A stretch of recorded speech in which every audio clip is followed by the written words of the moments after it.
Let's look into the trending topics in Twitter today. The government of India is planning to ban private cryptocurrency in India during the winter parliament session, and most of the currencies like Shiba Inu, Bitcoin blockchain, and others are publicly available. They don't come under the private category. But people are in panic and confused whether to buy or sell the currencies. The private crypto includes Dash, Monero, and various others, which are majorly used in hiding the black money. The RBI is also in plans of releasing its own crypto coin to regulate it and become a part of the crypto world. The Chief Minister of Odisha has inaugurated Sri Mandira Parikrama project, that is the Puri Heritage Corridor project in Puri today. The cost of first phase of the project is estimated at 800 crore rupees. A model of the project will be unveiled at the ceremony.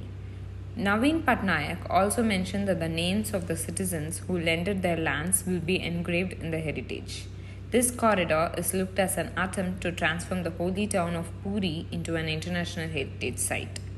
The Sri Jagannath Temple Administration has approved the architectural plan for 3,200 crores. The hashtag was Puri Heritage Corridor.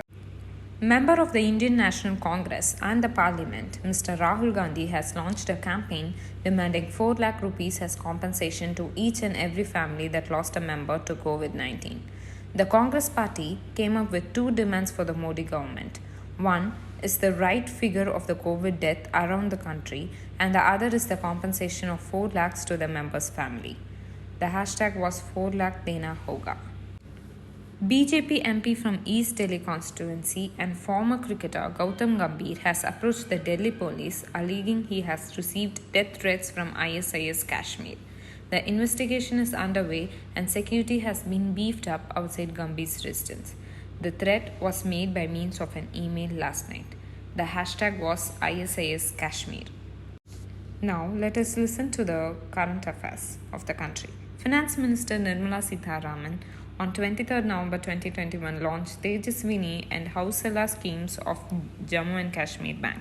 Tejaswini schemes focuses on providing financial assistance of Rs 5 lakhs to girls between 18 to 35 years for starting their business. She also launched Shikhar and Sikara schemes of Punjab National Bank and SIDBI Cluster Development Fund for Rs 200 crores.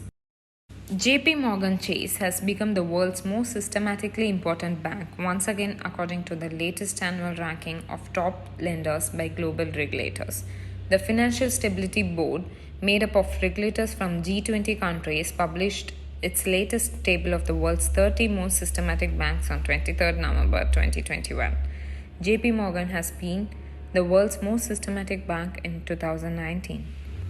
Goldman Sachs has projected India to grow at 9.1% in the calendar year 2022 from 8% in the current year. India's economy recorded a comeback in the first quarter, growing at 20.1%. The double-digit growth was on the back of a low base as the economy has contracted by 7% in the last fiscal.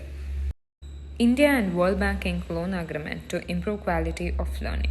The Government of India, the Government of Andhra Pradesh and the World Bank has signed a legal agreement for $250 million.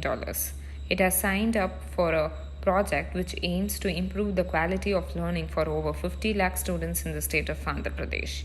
Students from all grades and stages of school education will be benefited from the project. The Union Government has notified Uniform Goods and Services tax rate at 12% on man-made fiber yarn, man-made fiber fabrics, and apparel. The changed rates will come into effect from 1st January 2022. This will help the MMF segment grow and emerge as a big job provider in the country. The GST on MMF yarn, and MMF fabrics were 18%, 12%, and 5% respectively. In cricket, Tamil Nadu lifted the Syed Mustafa Ali Trophy, defeating Karnataka on 22nd November 2021. Tamil Nadu won their third Syed Mustafa Ali Trophy title. The finale was played in Arun Jaitley Stadium, Delhi. Shah Rukh Khan was adjudged as the man of the match. Tamil Nadu will receive a cash prize of 10 lakhs while Karnataka will get Rs 5 lakhs.